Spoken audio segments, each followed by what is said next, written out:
farm and some of the other cool stuff that took place in the history of Quote Wizard. So I wanted to try to bring that to you guys and show some of the career development. I think the theme as we've gone through these is that it's a zigzag. There is no one straight path. Things change quite a bit, and we're going to get to hear some of their stories today. So thank you guys, appreciate it. Just real quick, my name is Brad Smith.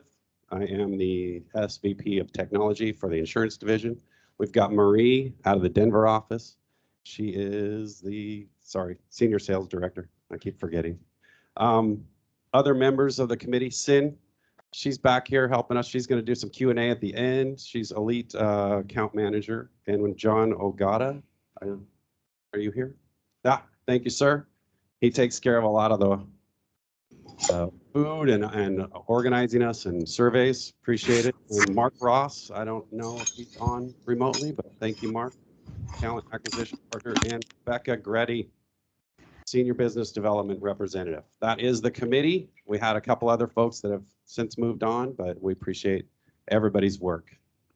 All right, I'm going to hand it over to you. Oh, and I should say thank you to Jermel over on the Lending Tree side, who is now no longer with us. I was going to kind of hand the baton to him and let him take it because he's got a lot of work going on in this space, but he's gone as of last week, I think it was. So thanks, Jermel. All right, Marie, it's you. All right. Thank you, guys. And thank you, Brad, for the introduction. So we'd like to start with getting to know each of our panelists a little bit more. If each of you in turn could tell us a little something about yourselves, some personal interests or hobbies or your favorite sports, which we already know what team those are, but maybe there's an outlier there that we are not aware of. If you went to college, what college did you go to? What did you study? And we also did a survey in advance of the session to ask the company what you would want to ask the founders. And one of the questions was, who would win in a wrestling match? Tom, Rob, or John? So you have to answer those 3 questions. Tom, do you want to start? Well, first off, the answer would be too obvious if they added me to the ones. Always keep a political answer in your pocket. And the political answer is, well, that's obvious.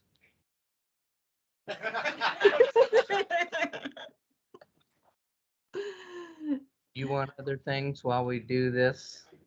Yeah, just kind of okay. Background. I've owned and sold 5 different businesses. I owned a music store, so obviously one of my hobbies is music, piano. Few people know that I have a train suspended from the ceiling in my organ office that goes through walls and does all this cool stuff. Someday you'll have to come down and visit me.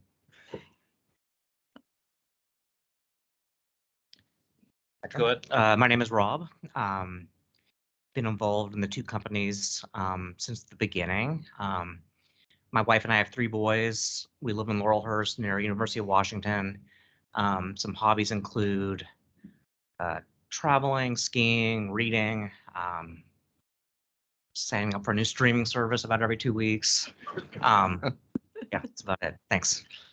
Would you win in the wrestling match, or is it obvious? It's obvious. Good one. My name's John Anderson. I've known these guys since 7th grade. Tom? Even Tom. Yes. I used to, Yes. well, I used to go to sleepovers at their house on the farm. Tom would be out on the combine. Rob and I would be playing Nintendo, like the original Nintendo.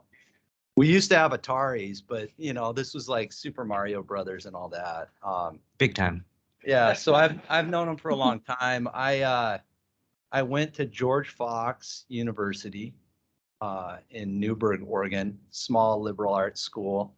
And then after that, moved to Seattle. I have 4 kids, 3 boys and a little girl.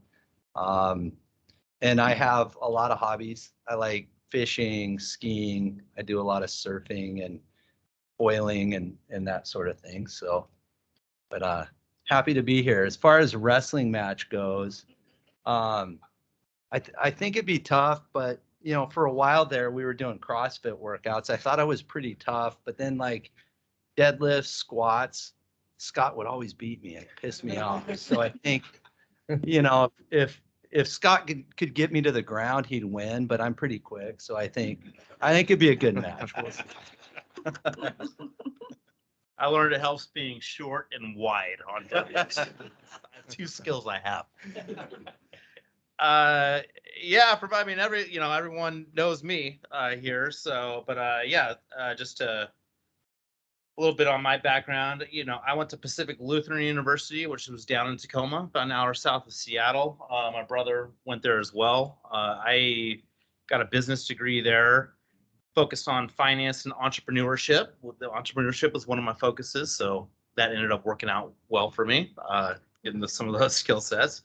I've got a family. I got 2 girls, 12 and 14 years old. They're really into skiing now. So we like wintertime, we spend basically every Saturday and Sunday up on the mountains. I like outdoors in general, you know, family time, boating, hiking. I like to golf. I feel like I don't get to golf very much. I'm always too busy with other stuff. You know, play piano. Like that's, you know, Dad had the organ and piano store. And so grew up playing piano, still play piano. Musical family, kids play guitar and piano and whatnot. And then sports, yeah, like obviously it's Seattle teams, but baseball is by far my favorite sport. Big Mariners fan. Thank you guys for sharing. It's nice to get to know everyone a little bit better. And not everybody really knows you, Scott, so thank you. So let's go way back to the beginning, before you guys got into business together. And John touched on this about how you guys all met on the farm. Tell us a little bit about what your day job was before you guys got started with the company together, a little bit more about how you guys did meet back in 7th grade. And lastly, what drove you guys into going to business together? Who wants to start on that? Well, I I'll start on that. So before we started the first company, it was the first internet boom, and Scott and I were at a company based out of Portland. They basically specialized in building websites for, you know, medium-sized businesses. The company was exploding until it wasn't. So Scott and I basically, I mean, that's what we were doing. I was a project manager. Scott was in sales, but we needed to figure something out and figure it out pretty quick. So we decided to just go it on our own as the economy was cracking. Not a really good idea looking back on it, but it ended up working out. Prior to that, I'd spent a number of years at Boeing. Yeah, I can add a little background. So I went to George Fox. These guys went to PLU. After I graduated, I really didn't know what I was going to do. I studied economics. Honestly, I think what I wanted to do is go travel and surf and not really do anything. But I was dating my wife, and we were getting serious talking about marriage, and her dad said to me, he said, well, Johnny, you can't just surf. Like, are you going to have a job? So I called Rob, or Rob called me. You called me. He was at Boeing, and he called me. He said, hey, Johnny, I had this great internship. I have this job at Boeing. So would you like a job? And I said, well, you mean like a real job, you know, like a career? And he's like, yeah. So he helped me get my foot in the door at Boeing, and we worked together in Boeing right after college. But, you know, it was a lot was going on with the dot-com boom. And we're looking around and going, hey, you can start a business. I had some mentors at Boeing because I started going into computer development at Boeing, but I had some great mentors that said, hey, a lot of people want websites built, and if you can learn how to do that, you can make money on the side. And so I had some guys at Boeing that said, hey, here's what it takes to get a business license. Not that hard. You can do it, and then you can hang out a shingle and moonlight. So during that time at Boeing, Rob and I, we'd go to lunch and we'd say, hey, we got to start a business. So there was a little background where we were talking about if we could kind of figure out how to make money doing something, we could be entrepreneurs. And so I remember we went to lunch every day at Boeing and we're talking, man, what could we do? We could do this, we could do that. And then when these guys worked for that startup and The Boeing cafeteria had awesome food, by the way. yeah. But yeah, we were talking about it very early in our career. If there's something we can figure out, and it wasn't necessarily what to do or some great idea. It was like, if we can come up with a way to make money, then our goal would be to start some sort of business. And Tom, what were you doing during this time period? My entry was a little more harsh. We had a signal system on the farm. The house sits up here and the land is some 300 acres is all down below us. So Scott would call and say he needs something, and Sally would go out and flip on and turn on and off the outdoor lights because I could see the house from every part of the farm. So one day the lights were flipping on and off, and that means I had to come in from what I was doing, which was driving the tractor at the time. So I shut everything down and I came in, and Scott, he took the phone and he said, tell Dad to sell that damn farm, park that damn tractor in the barn, and come to work for us. What he didn't say was, we need somebody that knows, has a good credit rating, has lots of credit cards, and will work for free. That was my first day. Yeah, yeah, to add, that's good history from everyone there. And it was when we started the business, it was, my dad had the farm, he had a couple other small businesses, and he knew how to the accounting, the ledgers, the taxes, the payroll, all that sort of stuff. And it was like the three of us had no idea how to do any of that stuff. So it was really useful to have him come in and help with all those things on top of big credit card balances. But yeah, it was kind of like I would say, just to add on a little, like that's when we started World Class Strategy. When Rob and I, when the company went under that we were working for, and we basically, and Rob he'd been managing project management, and there was the main dev shop was down in Portland, but they also had an overflow work in Russia, of all places. And Rob managed these Russians that would build, the software and websites and whatnot. And so They were based in Siberia. Pretty good rates. Right.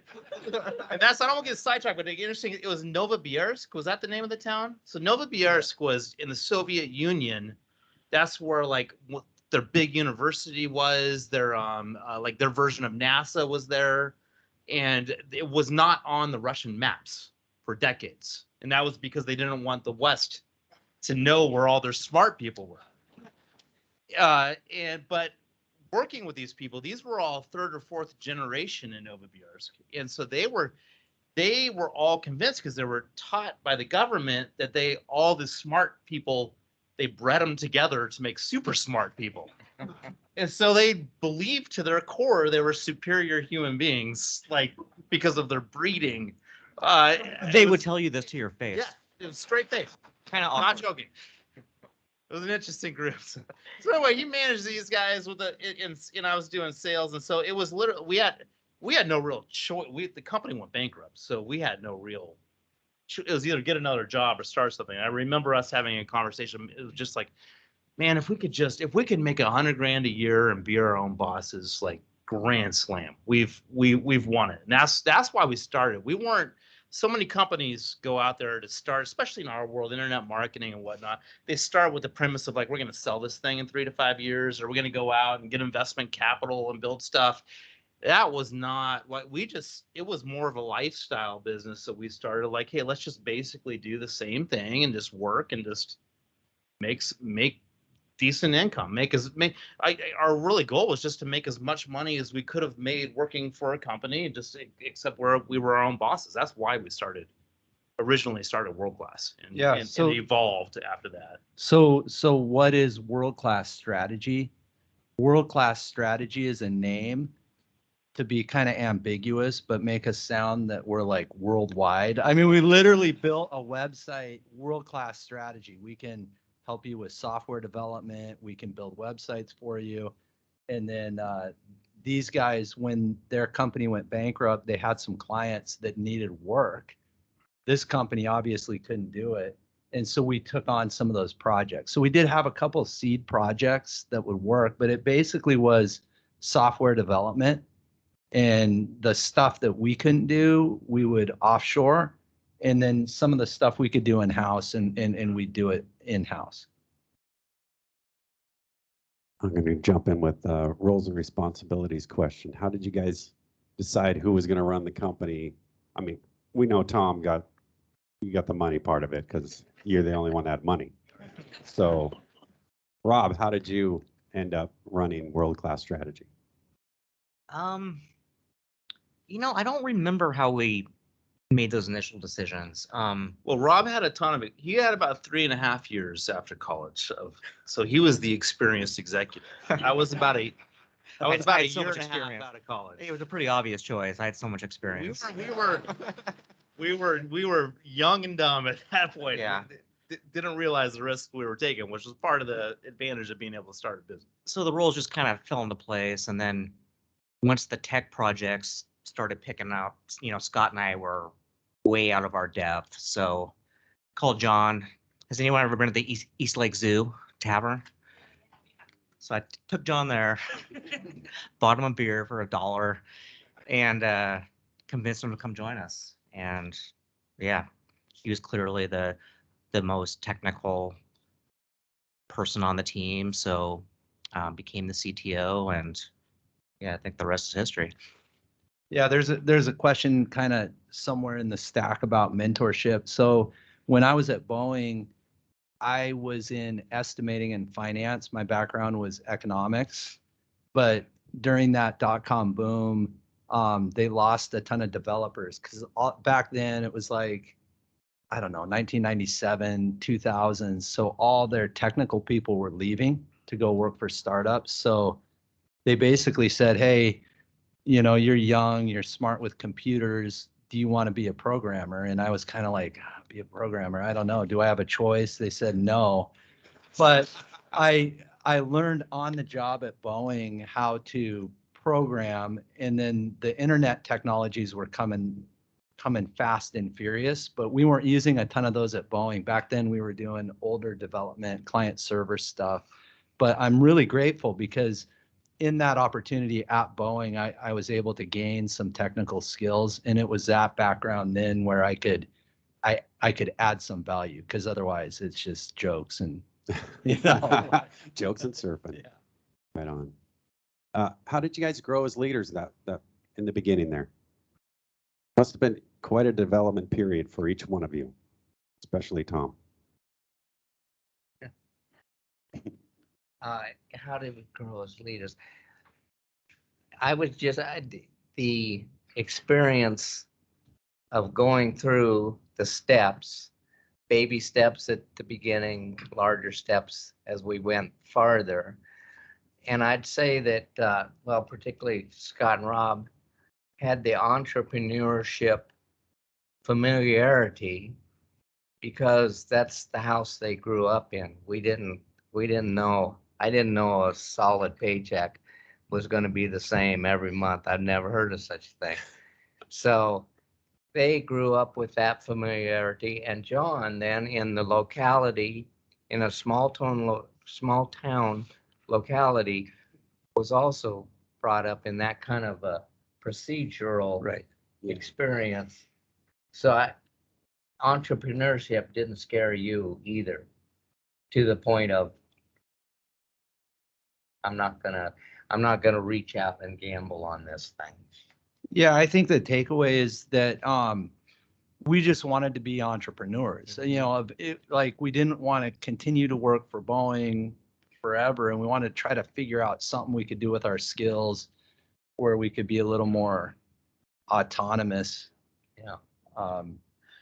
Yeah, I think I would also add, we took it really slow in the beginning. So we were working from home. took our time hiring employees.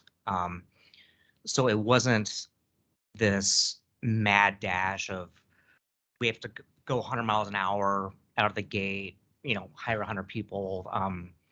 That wasn't our mentality. So because of that, I think we were able to kind of grow into it. Good. Anything from you, Scott? Yeah, I mean, a lot of it's just when you start a business, it's trial by fire, Yeah. and you've got no choice but to learn things very quickly. I would say that for me, part of the leadership is like you just have, there's no one making decisions for you. There's no one telling you what to do. There's no one telling you like what the next step is, and you learn real quick that you either are making those decisions quickly on your own or not. Okay. So I don't get the sense that there was really an imposter syndrome or you were over your skis a little bit when you guys started. You started a little slow, you were comfortable with it, and you just grew into it. That's kind of what I'm taking. Yeah. Well, I would like imposter syndrome. I would say, who doesn't have imposter syndrome, Yeah. right? Like in the early days, we didn't have imposter syndrome amongst ourselves, but we had a good team where we trusted each other. And it's like, look, what are we doing? Well, we're all friends. Like, hey, this isn't working. That's not working. So we had a good several years where it was just us. Now once the business started growing, you start hiring people. I had a lot of imposter syndrome because I realized like, yeah, I'm a pretty good developer, but now I got to hire some real adults that know a hell of a lot more than me and tell them what to do, but the reality is when you become an entrepreneur, you take on a new role, it's natural to kind of be imposter syndrome, feel a little bit of fear. The thing with, if you are ventured out and you're starting your own company, who do you go complain to, Yeah. right? Like I would complain to my wife. She's like, well, Johnny, quit bitching. Like who, you guys just kind of have to figure it out. Yeah. And that is kind of the reality. So, it's kind of a trial by fire, but you learn real quick that, there's no one to turn to. You got ourselves and you kind of just have to figure it out. So a funny story, we finally hire our first employee. It was a big deal to us. We're in an tiny little office at this point. His second day on the job, the FBI shows up. Brown suits and all. Yeah. I mean, it was And like Scott, John, and I, we're all at lunch at this greasy little diner in Pike Place Market. And so John's at his desk. The FBI, not this John, different John, FBI shows up. He's like, what have I gotten myself into? He's about ready to start hucking computers out the window. As it turns out, my college roommate applied to the FBI and they were there to do a background check. And they give you no notice. Yeah. So that was interesting. Second day on the job. That guy. Jeez. Yeah, if you've ever dealt with the FBI, they're kind of scary. They show up unannounced. They're like, hey, we're with the FBI. Here's this we're here to talk about that. And then they're just like stone cold. So it was like a little freaky. Yeah. Tell us about world-class strategy. You mentioned it a few times. What did you do there? And fun stories. I know Tom's probably got some. Well, I'll start just with a quick history of World Class, but because I think it's a good classic entrepreneurial story of like we already talked about why we started it. We were gonna just lifestyle business. We were gonna manage offshore development, and that was what we were planning on. But as Rob mentioned, that was in the middle of the original .com bust, where very quickly all of our clients were like, we do not want to spend $100,000 on a website or software project. We've already done that. What we need is consumers to come to like the things we've already spent a lot of money on. And so that was just us being quickly pivoting and like, oh, sure, we're experts. We'll figure out how to do that, And that was back in the early days when Google was just starting to sell advertising and you could buy traffic at 5 cents a click. Email marketing was popular, but like, we dove in and just figured it out. And it quickly that was all of a sudden for the first time, when you're selling software projects, it's always just the client's always just complaining. They want you to, it's like building a house. They write like, well, I didn't tell you I wanted that extra room, but I don't want to pay for it, right? That's software build. But then the marketing was like, they spend 10 grand on, and you send them some search traffic. They're like, oh my God, give me like 10 times as much of that next month, please. And that was just like a big light bulb for us.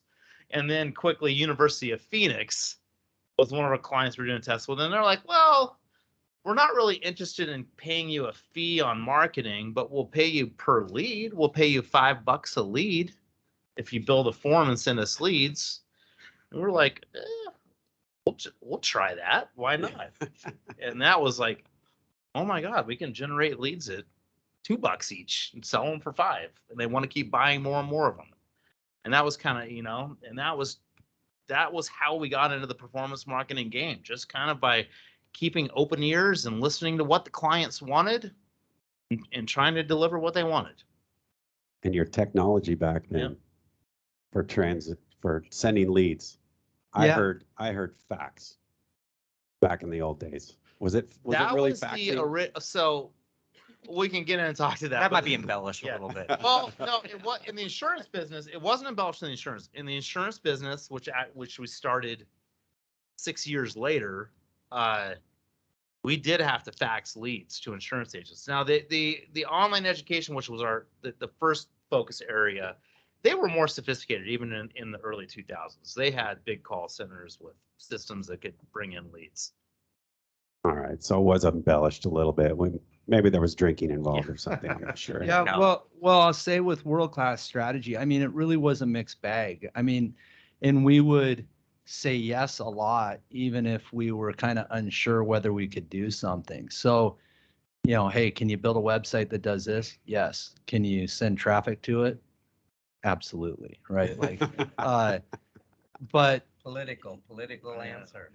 yeah, for us, I managed a lot of the projects. And so we had these big software projects, but then we had this new recurring revenue stream that was online marketing. And I remember we all went to Whistler. I think it was the first ever company offsite, and it was just us. And we're sitting around, and between the three of us, Tom was kind of the wisdom in the room, because we would debate and we would fight, and these two would fight, and sometimes Scott would leave, and what are we going to do? But the debate was around, well, should we keep doing all this other stuff, or should we focus on online marketing?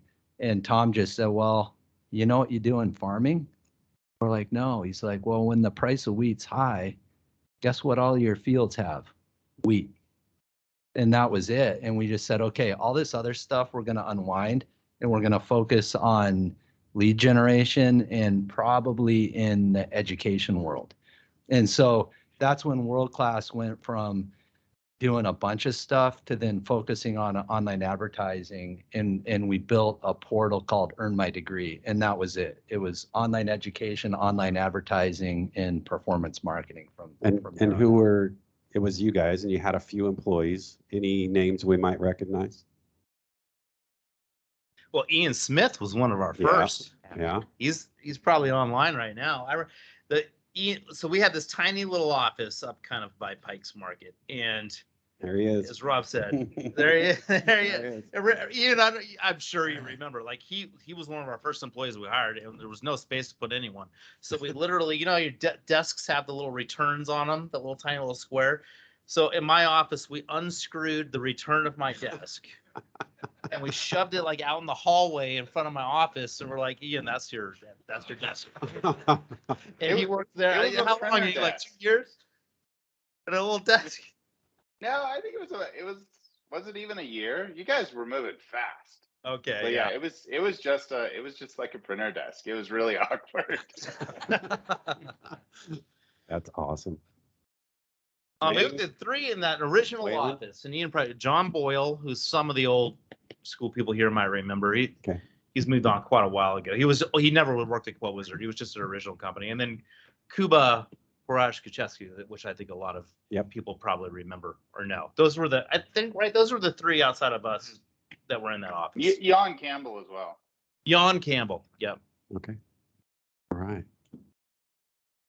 So then you decide to sell the company. Well, first you decide to start up Quote Wizard before you sold to Education Dynamics. Yeah. Yeah, so the education lead gen was going really well. That company was taking off, but then we had this one when John talked about, we started to focus on education lead gen because that's where we we're having our success at the time. But there was one client we decided to keep. They were called Answer Financial, and they were a big insurance broker out of Los Angeles that we were just doing, you know, online agency of records, like fee-based stuff. We would charge them 10% of ad spend or something, and we would manage all their search campaigns and email campaigns.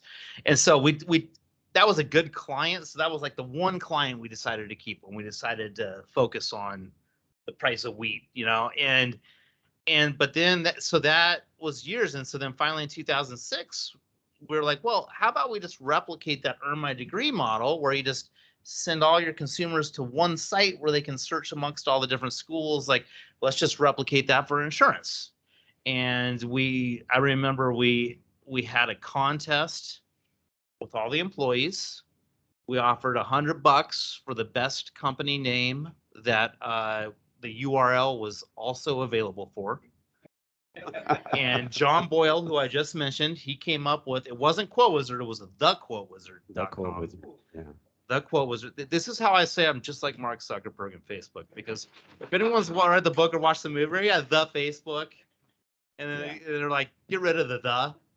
The same thing, exact thing happened to us. We had the Quote Wizard, and when we were actually selling World Class Strategy, our investment banker, he said the exact same thing to us. He's like, get rid of that. Just call it quotewizard.com. And we're like, it's like $1,000 for the URL. And then one day he came in, he's like, I just bought it on my own for you guys. Here, just have it. He's like, trust me. And it ended up actually working out pretty well. We were almost Quote Rocket, by the way. Quote Like Rocket. this close. That was second place, Quote Rocket. Wow. Ninja. Cool. So that okay, so get back to your question.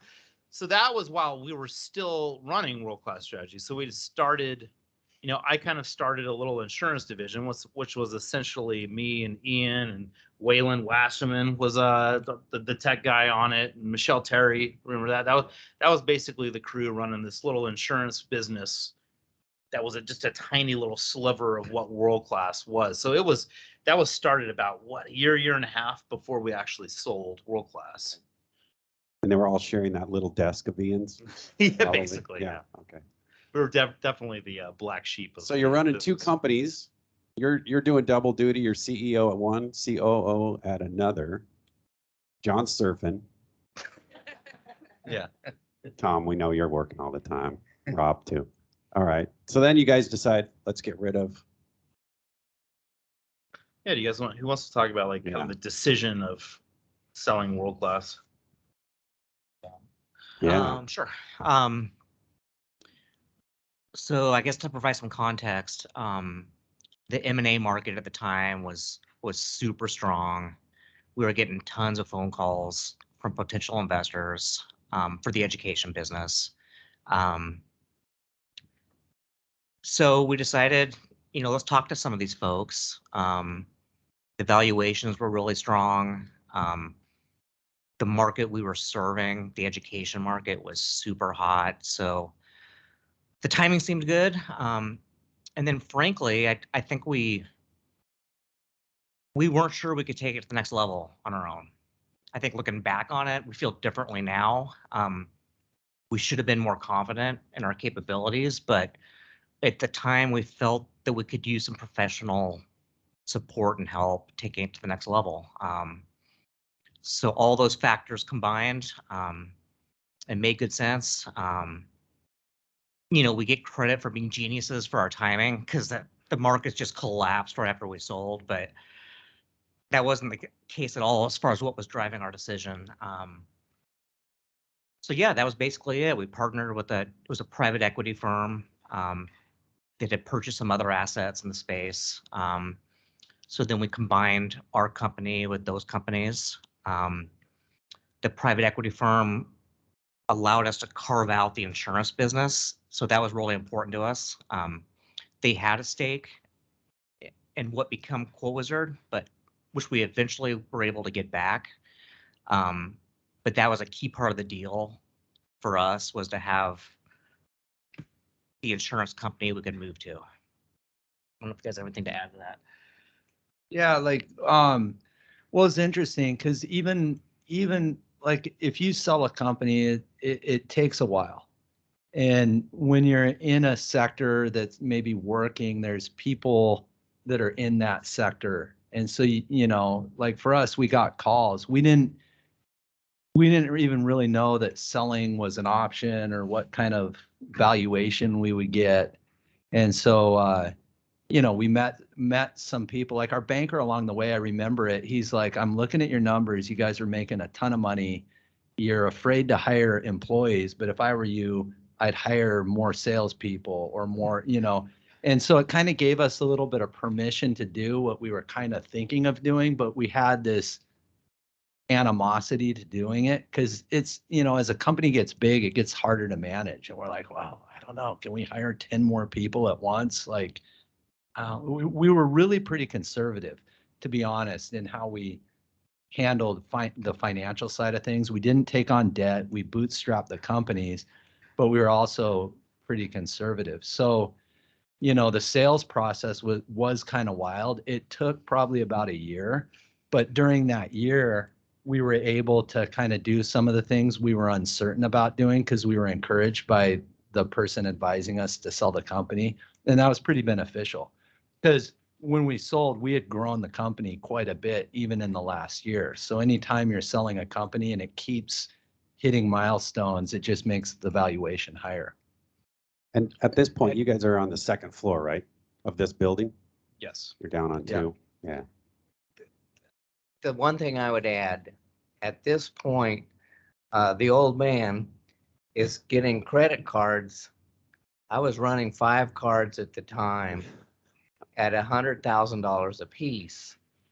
And so we would buy stuff on a card, and then 2 or 3 days later, I'd have to go back and pay off that card with what had come in the few days that it happened there. So I was getting pretty deep into my credit because I was the one signing for these cards. So I'm getting a little nervous here. So that was a motivation as well. We were growing to the point that our capitalization was getting kind of scary. Mhm. It could tip one way or the other. So I think that was a part of it as well. One of our questions that we've had is was there ever a time you were on the verge of going out of business? Sounds like you were kind of skirting that for a while there. No, never got to that point. Okay. It was more of a cash flow. Yeah, it was a issue cash than flow a- issue. Yeah. You always had enough clients and business to keep things going. Yeah, and to John's, I saw that question in the stack, but as John was talking about earlier, we were very conservative the first few years. I mean, it was more of the frustration in the early years is we weren't, I was living off of credit cards. I was making I don't think I made any money for 2 or 3 years. So it was like $1,000 a month stipend or Jeez. something. But again, I was in my young 20s. I was living in a house with 4 other people, just renting a room, and so I could do it. Scott was living in the basement of his house. And so the basement, his room, I think there was a furnace in it. He showed up to work one day and he was black, like covered in soot. And his computer was full of soot. And he's like, you won't believe what happened. I'm like, what happened? He's like, the furnace blew up in my basement and everything is covered in this black soot. Yes, if you have an oil furnace, make sure you don't let it run out of oil. Yeah, that's a bad idea. What do you think you learned from education dynamics that you took to Quote Wizard? Kind of a dumb question because you've told us a little bit, but is there any highlights out of that? Not dumb questions. I think one of them is we learned in a weird way, we got the confidence to grow things faster, that you could grow things faster. You could manage more people. You could have a bigger workforce, and that helps you out. And then I would say another part of it for me was just the confidence. As to Rob's point, we felt when we sold World Class, we feel like we've taken this as far as we can, and now we need to get all like the Ivy League MBA sort of people to come in and take it to the next level. And what we learned real quick was I think it provided us a lot of confidence watching how they manage the business to be like, oh, actually, we're pretty good at what we do. Which it was interesting. So I think that part of that was we were able to, we grew Quote Wizard a lot farther from just both a business infrastructure standpoint and a revenue and profitability standpoint than we did World Class. But just because I think we had experienced, like, had the confidence to grow a bigger infrastructure for a business and the confidence that we could handle it and do it. Okay. Marie, you want to take over on the Quote Wizard? Yeah, sure. You guys hear me? Gotcha. Okay. Yeah, so it sounds like it wasn't your first time around the block, right? So you had that confidence going into Quote Wizard to have a better fast start and in mind. Tell us more about your passion for insurance leads. Was it just the opportunity that presented itself, or did you guys have a passion around it? Yeah, I don't know. When I was about 6 or 7, I was like, Dad, one of these days, I'm going to generate insurance leads. That's what I said too. Yeah. It's like, son, if you try, you could do anything, I guess. You could be in the NBA too. I can be an NFL quarterback, or I can generate insurance. I think it's funny. Like everyone, you always want to have a passion for your work, and it's like when I go into like, did I have a passion? Like, did I want? Well, I'll start off. We didn't even start our original business to be in internet marketing, and we found ourselves in internet marketing, and we developed so that wasn't a passion going in, but we developed a passion for it. It was an exciting business. It was a brand new business. I mean, early 2000s internet marketing. For anyone that's as old as us and was around doing it, I mean, that was the wild, wild west. I mean, it was crazy, but it was fun. And then insurance marketing, I felt like we got into it and we had some experience in World Class with the Answer Financial doing it, but then it was like a whole different industry with a whole different set of problems. We went in thinking we were masters of business because we'd sold World Class for a bunch of money. We got punched in the face real quick in the insurance business. No, you are not masters of business. And learning things like, for example, we thought we would just be able to go to a bunch of corporate clients like the education world and they would spend all the money and make money. And we learned real quick, no, you have to have thousands of local insurance agents to have a viable business here. Completely different business model. So that was just like business development. It's like, so maybe for me, and I'll let the other guys talk, but like it was a passion for business development more than specifically like insurance marketing. Yeah, Makes sense. I had one thing to add in World Class and then carried to Quote Wizard is we ended up bringing on great people. So the culture of World Class was great because a lot of these guys, and Ian can remember, we were kind of just bootstrapping and doing what we could, but everybody was really committed to building what we were building. It wasn't necessarily like education leads, but we had some really great technology. And one thing that was a theme to the business is we were really transparent. I remember we were sitting around before we were hiring people because during the dot-com boom, it was crazy. Like I had left Boeing, I went to work for a startup, and during that era, you kind of had these companies, these startup companies that would say, okay, you're going to work your ass off. And it was crazy, like tons of hours, but here's this carrot. We're going to dangle this carrot and this company's going to sell. Everybody's going to get rich. These guys did that at their company that went bankrupt. So when we came out of that, we said, well, if we start a company and we hire people responsible for employees, we want to be transparent. We're not going to try to get people on some schedule where they mortgage their life. But, when it's time to work hard, we're going to work hard. And I feel like we were good at being very transparent with the numbers and with bonuses and how you could get paid. When we sold World Class, nobody had stock, not one employee, because we weren't smart enough to know, here's how you set up a company, you can give people stock. So we had just sold the company and the only owners were us. But we sat around and we said, "Look, we didn't do this. You know, we have all these folks. It was about 30 people, I think. But we made a list because we did get a good payout on selling that first company. But we said this wasn't just us. We got to pay these guys. Some of these guys have put their blood, sweat, and tears on it. So we took, Tom would maybe know the total, but we literally took people next door after the sale. And some of these folks thought they were going to be fired. And we're like, hey, we sold the company. And they're like, oh, okay, well, what does that mean? Am I fired? We're like, no. And we slid a check over to them, but these were substantial checks. I mean, there's a lot of people that made money off the transaction, didn't expect to. But what was cool about that is a lot of those people came along board on Quote Wizards. So there was kind of a loyalty and a trust thing that carried through that I think was a big key to any of the success we had. Scott, you touched on this a little bit. What would you say was the first significant setback when the company was still small, and how did you navigate it? Quote Wizard? Yeah. Yeah, I would say, let's see, Quote Wizard, I'll just start with, it was a much tougher build than World Class. You know, part of starting a business, I mean, yeah, I give ourselves a lot of credit. We were good at building businesses, but it is industry and timing are obvious are big parts of starting a business too. And you know, we were building Quote Wizard during the Great Recession, which is already puts you at a lot of significant headwinds.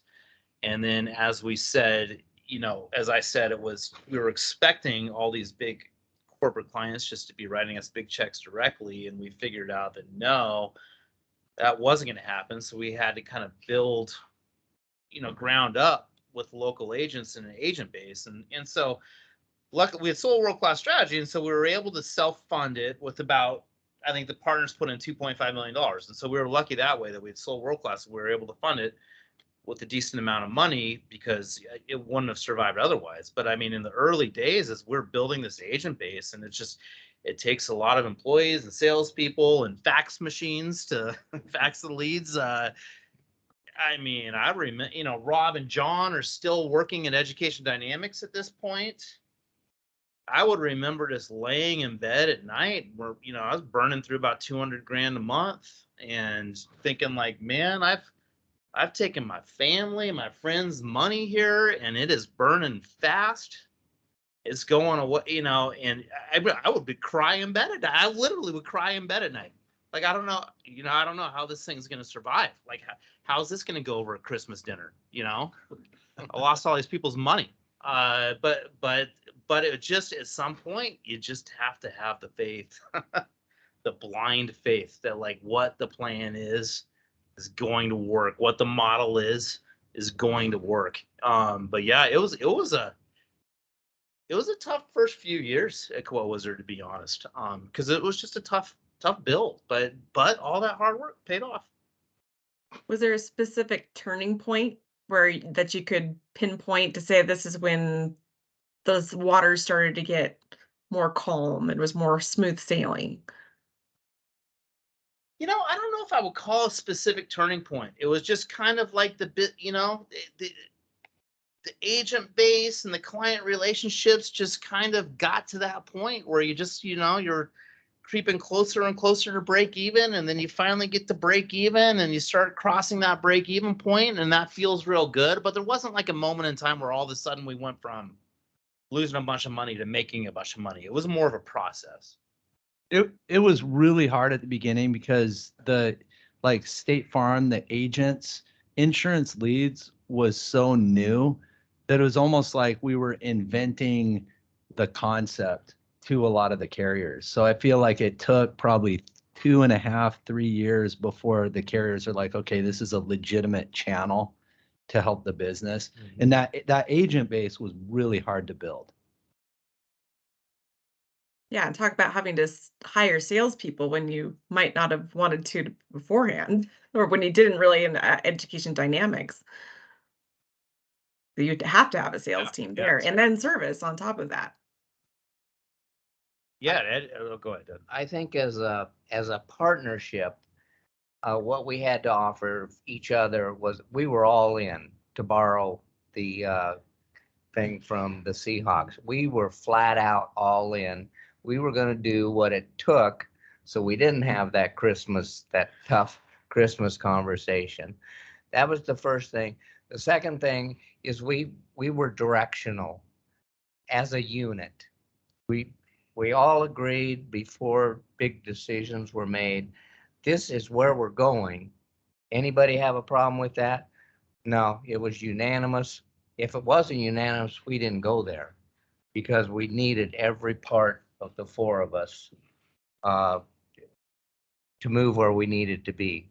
So I would say, hopefully, we're talking to some possible entrepreneurs that are going to own your own business one of these days. It's a great fun thing, but you got to be ready to commit everything.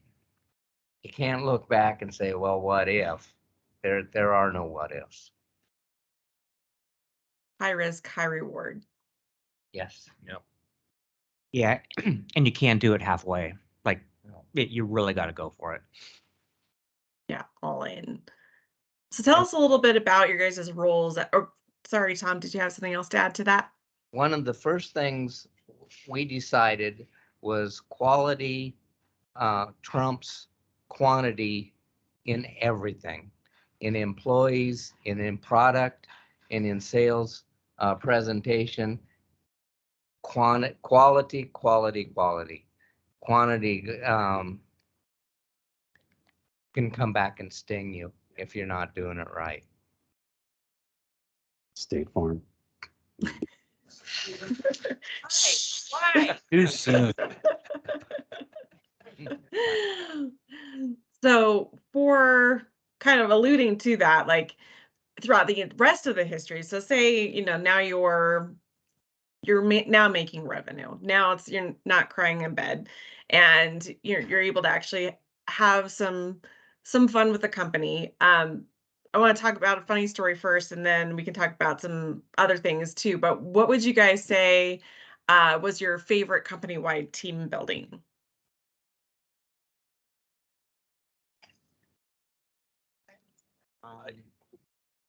Whistler bungee jumping. Yeah, the Whistler trips were we would take when we were smaller. We would take a big chunk of the employees up to Whistler for strategic planning. Once a year, right? And Yeah. those were some pretty fun times. There were some pretty epic holiday parties at the Yeah. Hard Rock. Yes. I heard a story about a scavenger hunt. Could we hear a little bit more about that one? Yeah, I mean, that was good. I think Ian was involved in that one. Yeah, so the scavenger hunt went around the city. Ian built just this elaborate scavenger hunt, and it worked on your cell phone, and you get one clue and then you could go to the next clue. And there used to be a bar over here, Fuel. It is not coming back. I've tried to get it back, but it was just right next door. It was fun, but that's where the scavenger hunt ended up. But like one of my tech guys, Trey, he's no longer at Quote Wizard, but part of the scavenger hunt, he showed up to work and he had a shoebox because one of the clues, you went to this hotel room that was downtown and then you had to disarm the bomb. So Trey took a shoebox and he made a replica of a bomb in a way to disarm it. He rode the public bus with that in his shoebox. I'm like, Trey, you're lucky the ATF didn't show up here. Like, what are you doing? But yeah, nobody got arrested on that scavenger hunt. And it was pretty memorable. It was fun. That was fun. I remember the one time I went to the baseball game. We still go to the baseball games, but we're like, you deserve better rates was the tagline we used heavily at the time. But we switched them, the Mariners generally, they're good now, but they generally suck, right? So we had switched some of the, so we had the big sign that you deserve better rates to hold up, like all the employees to hold up. But we had on the back of some of the cards, like we could switch it out to say you deserve better baseball. And we almost got kicked out of the stadium. Yeah, You so get rid of that crap right now or you're out. Camilo with like, I don't know how many signs there were, but every person held up the sign and it said the message. But yeah, the security came up. They're like, you guys stop. Your I season was going through tickets some will be drawers last revoked. week and found this queued up artifact. I think it's pretty funny, but it's a little bit creepy. Just to warn you. I think it was for Scott's birthday. John recruited a group for an arts and crafts project. So someone distracted Scott for about half an hour, and the rest of the company came into the conference room. And when Scott walked in, we were all wearing this. Nice. My kids wore these for about 2 weeks. It was really kind of gross. It was really creepy when I walked into that room. We could bring it back with the even bigger ones now that they make. I forget what they're called, but you get ones that are like this big. So you look like a bobblehead. Get on it, Camilo. Excellent. Well, let's talk about some of the challenges within Quote Wizard and also the biggest things that were wins for you. So for on the win side, what were the most significant wins that Quote Wizard experienced in your guys' mind's eye? Well, getting State Farm subsidy was huge. That was one of the biggest catalysts for the business. Because when we were building our local agents for a long time, we didn't have subsidy or anything or executive advantage for agents. So for those on the Linktree side, that's the corporate support that agents get, marketing dollars. So we had to be grassroots, and it was like a bunch of the agents convincing State Farm corporate, like, you need to subsidize these guys' leads, and it was like, to John's point, that's like that subsidizing leads was kind of a new concept to State Farm at that point. They would subsidize like direct mail, and they would subsidize like phone systems, but like leads was kind of new. So we were one of the first guys that got State Farm subsidy. So that was huge, right? Because that just opened up. Now all of a sudden, all these agents had support to buy. That's a big one.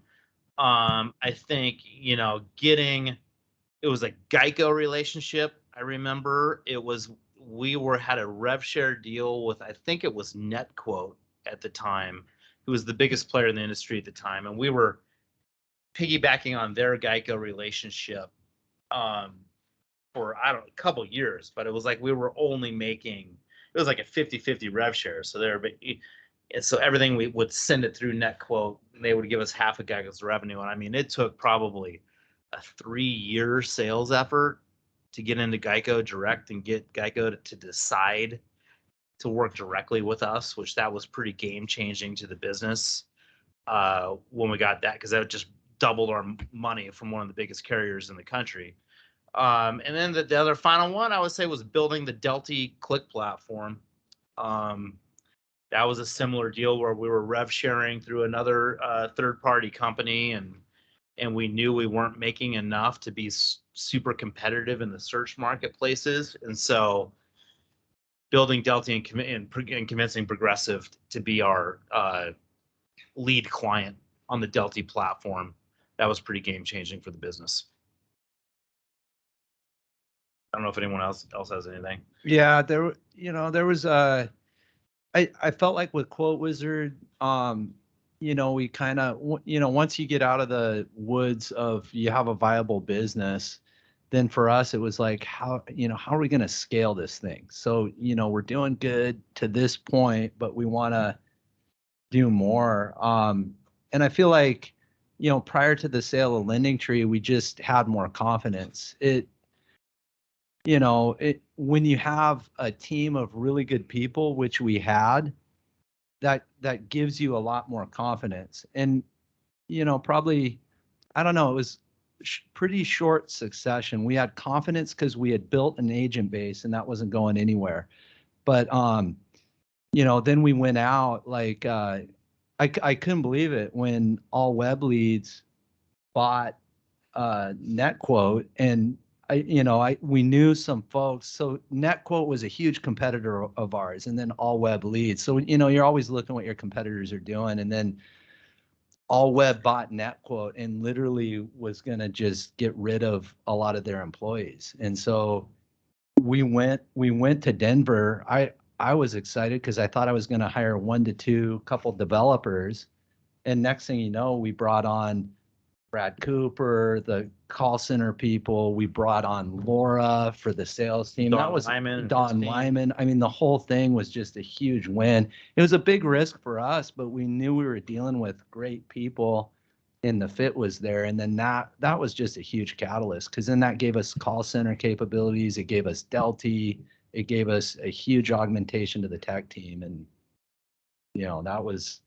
that was like a exponential growth factor there. And I would add to that, this sounds pretty simple, but getting the right people in the right roles is huge. And we found that sweet spot and things took off. Right on. Tell us a little bit more about that, Rob. What were your guys' roles in this time period?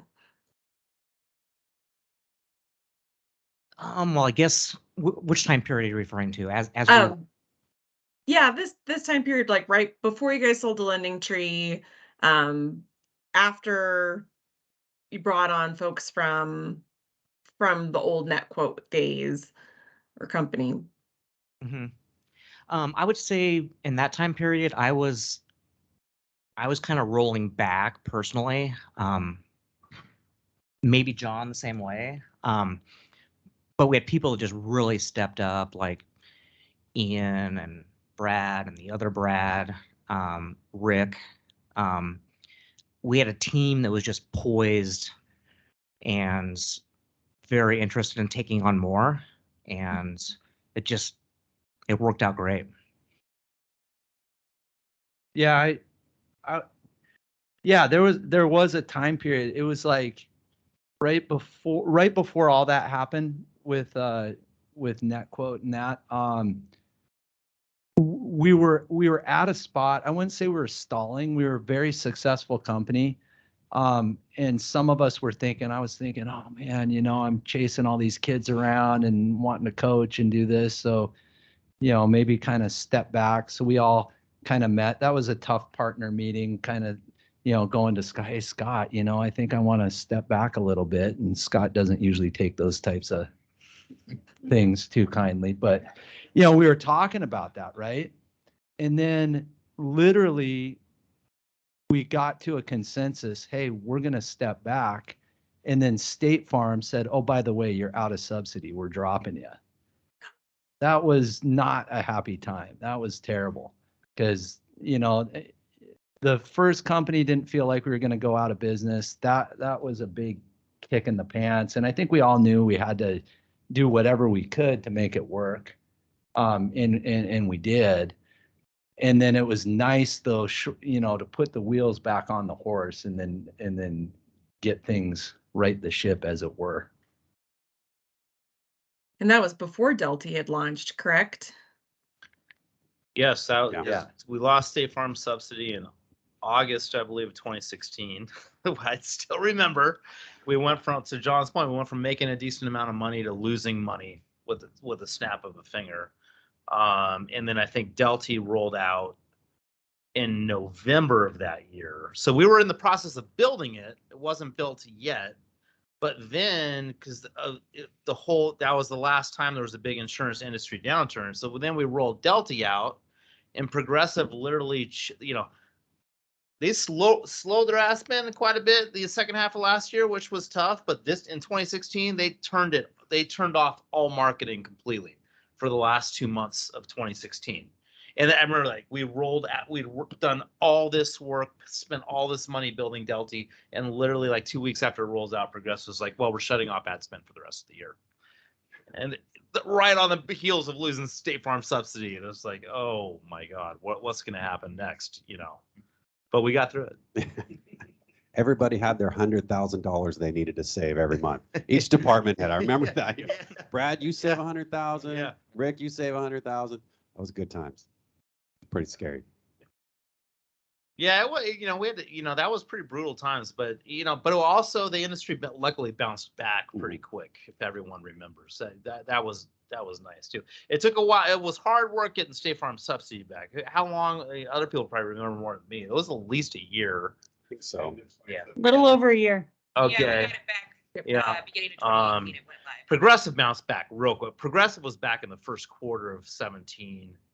And it was a brand like so we had just rolled out Delta, so it was essentially a brand new client for us. Where everyone else was all of our competitors were trying to recover progressive ad spend. It was brand new money for us. So even before we got State Farm subsidy back, we were breaking all-time revenue records by mid 2017, and that's when the end of 2016, we were wondering if we would even be in business in another 6 months. And 6 months later, we're breaking all-time revenue records. That was pretty wild times. That was. There's a lot of diversification that happened after that, right?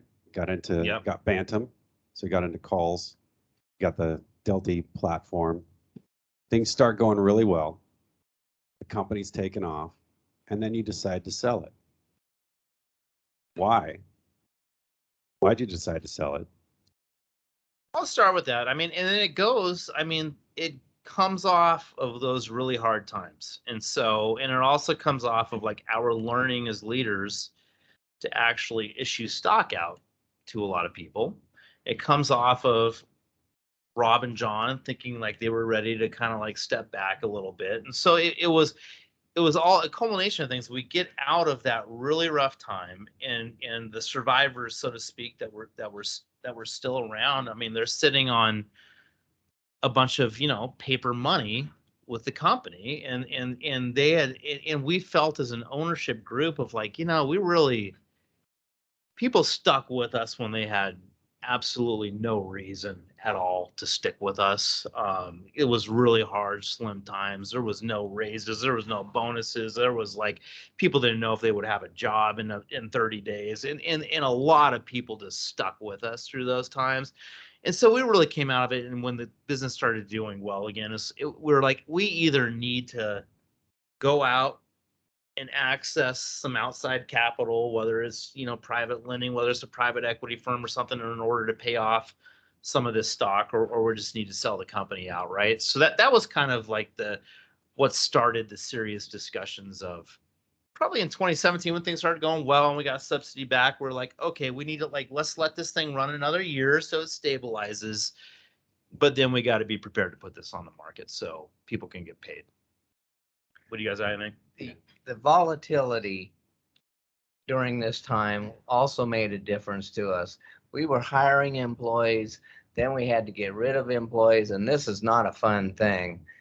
Black Tuesday is what we called that day that we had to send so many out. It was just a horrible time for us. So once we got our feet back under us, then we decided, are we ready to take this to another step, which is more responsibility and more problems, which are fine. We're ready to do that. But are we really ready to be all in for that next growth phase? And I think that's when that was part of the decision of us too, is no, it's been a good run. Let's cash in the cards and see what happens. So you start looking at a lot of companies. It was 20 something or at the beginning of suitors, and you settle on Lending Tree. Why Lending Tree? Well, I wouldn't say we settled on Lending Tree. No, we talked to Lending Tree a lot prior. We knew Lending Tree. We knew what they were up to. They weren't in the insurance business, but we knew they were a solid company. So, you go to leads cons, and, just different places. So we knew Lending Tree. And I think Lending Tree had kind of knew of our business. They didn't really have a deep dive in it, but they knew what we were doing and that we were a solid company. So, I can't remember if they were really on the radar. Selling a company is stressful. It took, what did it take? Over a year, year and a half. Once you start that process, you're not really putting the rabbit back in the hat. The all the bankers say, hey, we're going to sign an NDA. And then you mention that you might be selling, and then every person in the world knows you're selling your company. So, in that process, we were looking at all types of avenues, different suitors. And basically you kiss a lot of pigs and you go pitch and this whole thing. It's really distracting to the company as well, because you have a ton of people working on the sales process and doing that. Ultimately though, Lending Tree, as far as what we were doing and the fit with them strategically, was the best fit. We talked to a number of private equity guys. We had seen that from Education Dynamics, and we weren't really thrilled with their strategic direction. With Lending Tree, it's like they know the lead generation game. They had mortgage. They have other facets of their business. They didn't have insurance. And so we knew that it'd be more of a synergistic deal than, okay, we like some pieces of your business and we're going to parse it out. Yeah, I think I would just add in there at the end of the day, after we've done a bunch of pitches and we're looking at all our options, it was Lending Tree was that was the clear, in the investment world, they call it strategics. Strategics is like when a company buys you, versus going to an investor like a private equity fund or hedge fund or something. So Lending Tree was the obvious from a cultural fit, strategic fit, from a strategic perspective. And then there was the private equity options we were looking at. And yeah, I think private equity is a whole kind of murky world that you can get into, and you don't know how things are necessarily going to play out. So there was that side of it. And then what I personally, from my personal standpoint, what I really liked about Lending Tree was that it was, talking to Doug and everyone else, all the other executives there, was just very clear that like, okay, we don't do anything in the insurance space, and you guys are experts in insurance. And so we want to buy you guys to let you do your thing. We don't want to buy you guys to come in and tell you what to do, because we're not in the insurance space. We don't know what, and that was for me, wanting to stay and wanting to continue running the business was a big selling point to me. And I would say Doug and team have been very good from that, since this happened, of letting us just continue to run the insurance business. Good answer. Marie, how about we move down to that next section? I think we've kind of done up all the queued up stuff. Yeah, I think so. One thing, we put some questions around mentorship into the stack. And if you guys don't mind, I want to pivot a little bit, because John kind of touched on this with like good people coming in and wanting to step up. Could you tell us a little bit more about how maybe you mentored them to be able to fill those shoes as you guys were stepping back? New round of leadership is now in your place. They had to learn from somebody, right? Yeah. Well, I mean, a lot of what I noticed, which was good, because people had this in common with me. It's, I don't know if I'd call it imposter syndrome. I would just say it's natural for people to be self-conscious or a little insecure, especially as they're growing into new roles.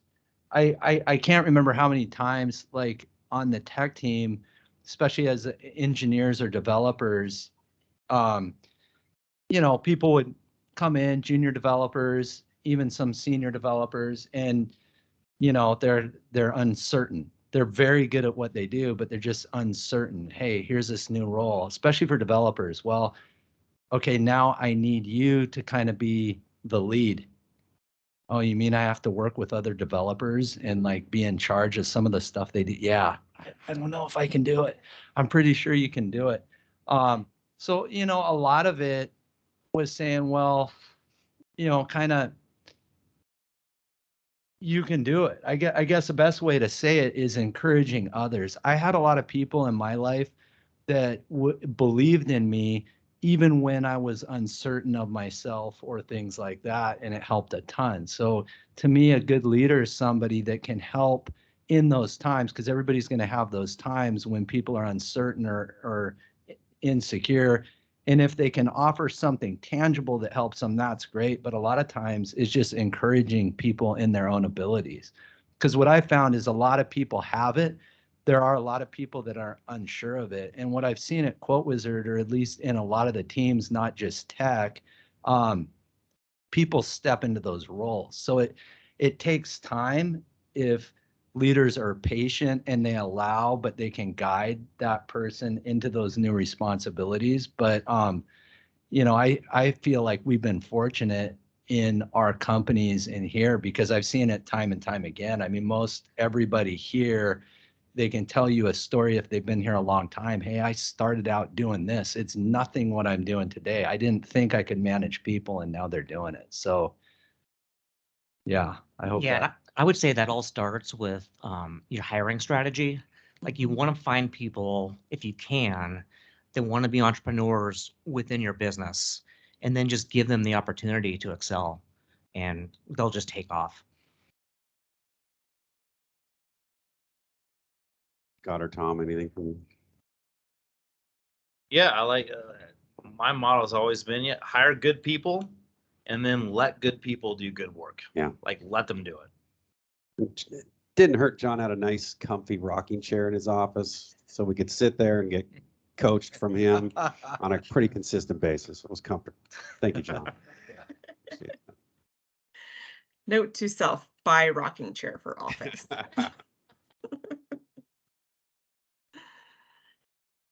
Got the next one. Excellent. Yeah. So this is a question from the survey. What's a guiding principle you've used in your personal life that helped you be successful personally and professionally?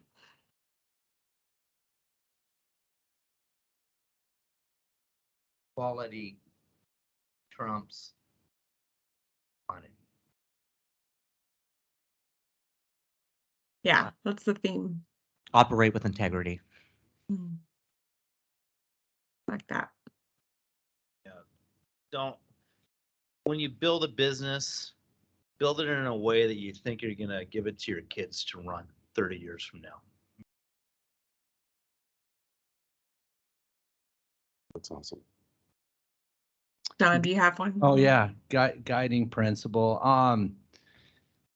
Be honest, I guess. Like, and what I mean by that is, sometimes, sometimes you're not even honest with yourself. I mean, there's times, right, where it's like, okay, but if you're ultimately honest about things, they work out. There's times where even in Quote Wizard or whatever, I'm frustrated. I'm not doing good. I need to be honest about that. And so I could come to these guys or anybody else and just say, hey, I'm this isn't working for me. And that. So just be honest.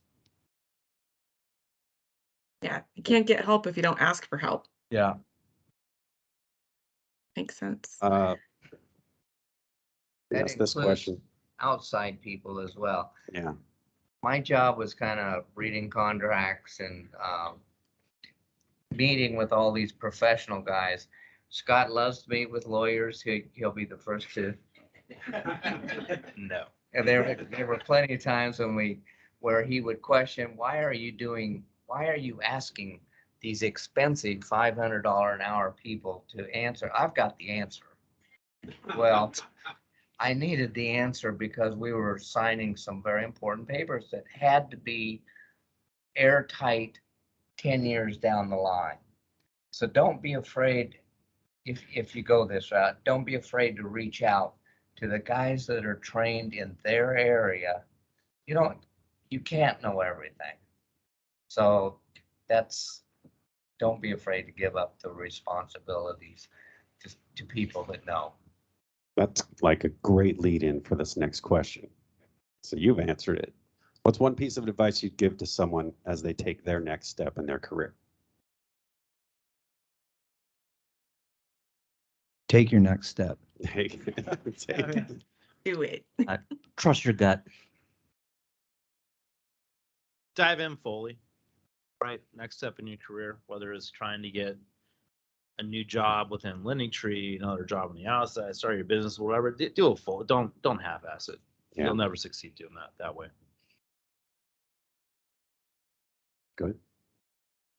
Marie, you got the next one? Scott, you kind of touched on this a little bit, but when you talked about building a company that you would want to leave your children in 30 years, what are the secrets to success that you tell your children? Tom, what did you tell the boys? And then what do you guys now tell your own children? I'll start. Okay, I'll start. What I do and what I would tell my children is, there's, as you go about life, you can work hard, you can work smart. Some people can't do either. A lot of us know those people, right? Most people in the world can do one of those two things well. They can work hard or they can work smart. Very, very few people in the world know how to do both. And those are the ones that win. As a matter of fact, I have some sheets here. Some of Tom's life lessons at 25 cents a piece. I'll sell these to you. There's some really good stuff. Yeah, it's find partners that you are just really comfortable with. Are you going to get along every time? No, not necessarily. Number two, separate, and this is an example for us particularly, you've got to separate the business from the family. If you don't do that, you're going to be tearing each other apart all the time. So I think we were very good at being able to not discuss. There was one time we were at a restaurant, it was Mother's Day. Sally, my wife, the self-proclaimed matriarch of the company, we were sitting down to eat, and Robin Scott and I were there, and we were discussing business, and the discussion got a little loud and a little going the wrong direction, if you will. She slammed her hand down. She stood up and said, anybody says one more word about the business, I'm out of here. We'd never seen this before, so it was a good lesson. We didn't discuss business. Happy anymore Mother's at Day. that point.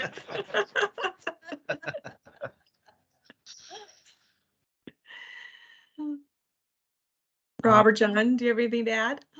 Yeah, I would say my piece of advice would be go out of your way to be kind and helpful. Yeah, I tell my kids, like, don't be afraid to take risks. There's,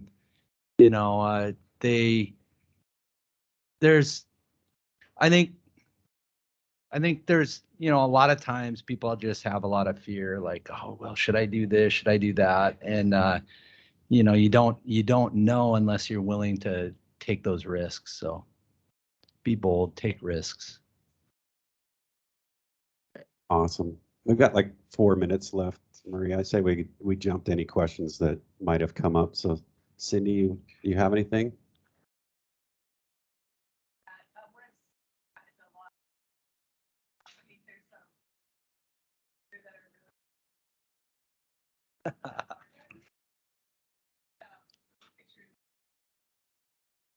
Brad, can you repeat the question because we can't hear it on remote? Uh-oh. All right. Sorry, Marie. I thought I was in a safe spot. I'm not seeing any questions in the chat, but what I am seeing is the walk through memory lane in the chat. It was kind of cool throughout the interview to see people who are not in this room to kind of share pictures and add to what everybody is saying. So I have to say, shout out to everybody who's been through that process and got to live through it. I know some of the people, it's kind of cool to hear their stories. And I think that everybody remembers State Farm, the date, what they were doing and what they did afterwards, and then how cool it has been afterwards to see that. And I think that was probably the coolest thing that I saw on the chat. But if anybody in the room has a question, feel free. Come on. Milo's got one on there. Yeah, I saw Jim. Okay. Should I read that? So if you were to go back to a time in Quote Wizard history, what would you do differently? It's an interesting one.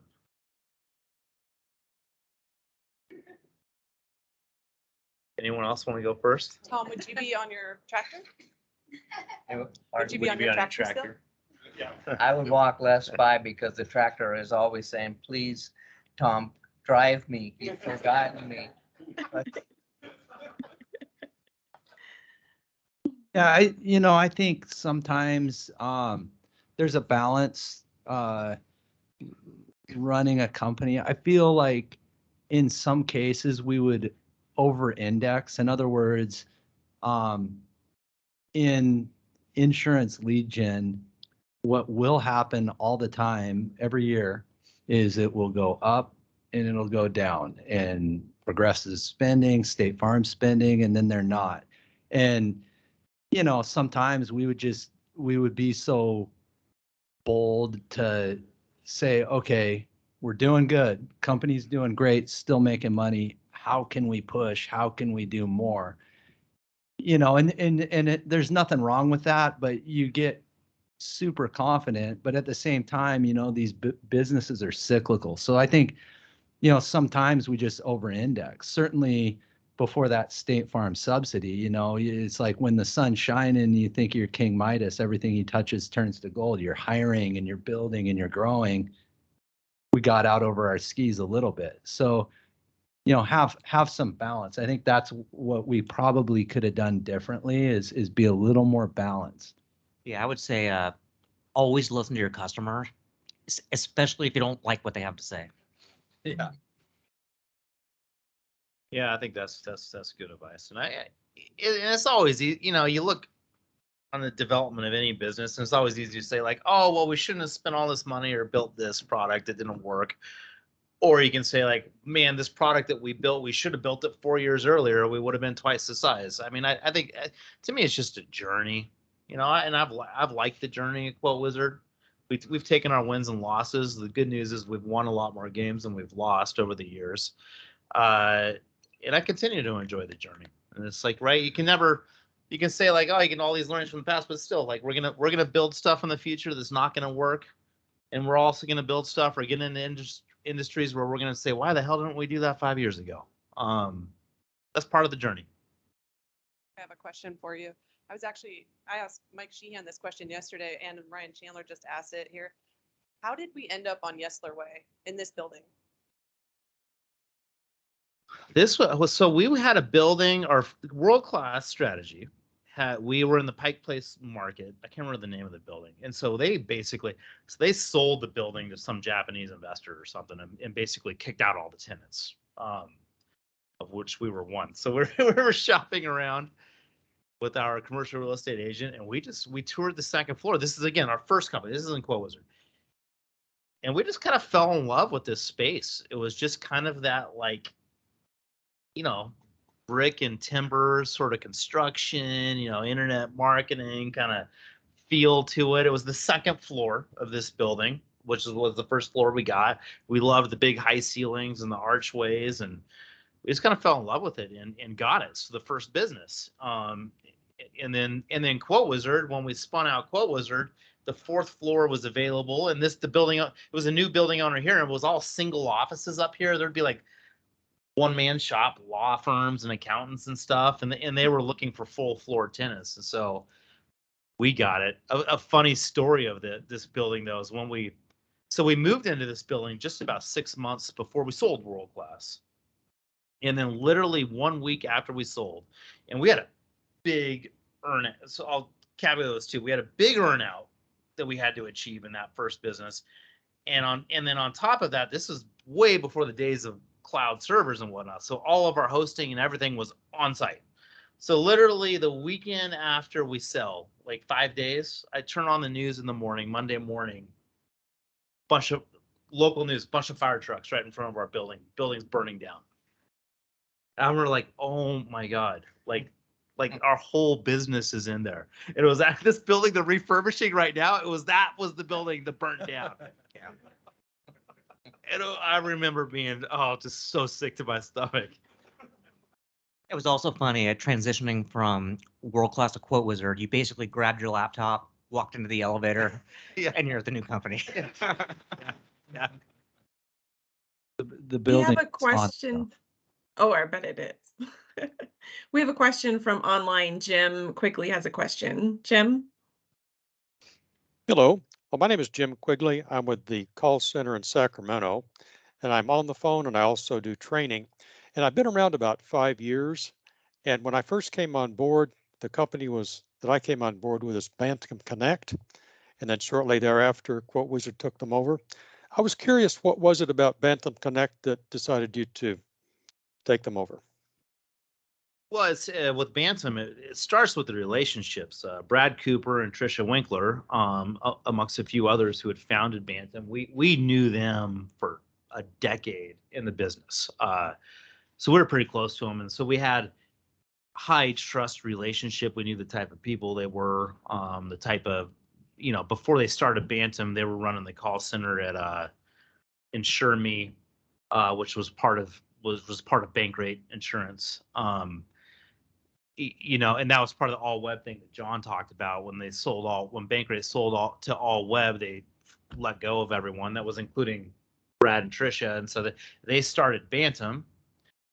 And it wasn't going that long, but we had Jim, to answer specifically, we had tried and failed a few times to build our own call center operations, failed miserably. We were horrible at it.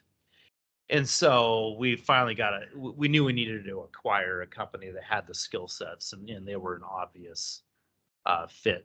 And they were looking to sell the same. So the stars kind of aligned. They were looking to sell at the same time we were looking to buy. Great, thank you. One last question here. Do you believe that there's a ghost in this building named Violet? There is. Who's Violet? Yeah, in the early days of Education Dynamics on that second floor, if you were here really late, you could hear typing. It sounded like an old typewriter. Yeah, so I do believe. I do not.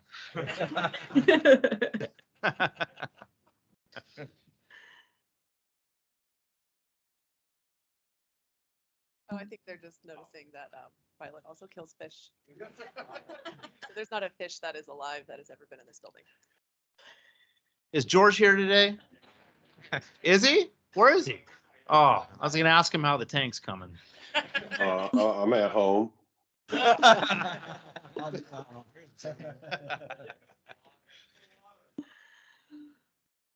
Call for questions. All right. Well, thank you, everybody. Thank you.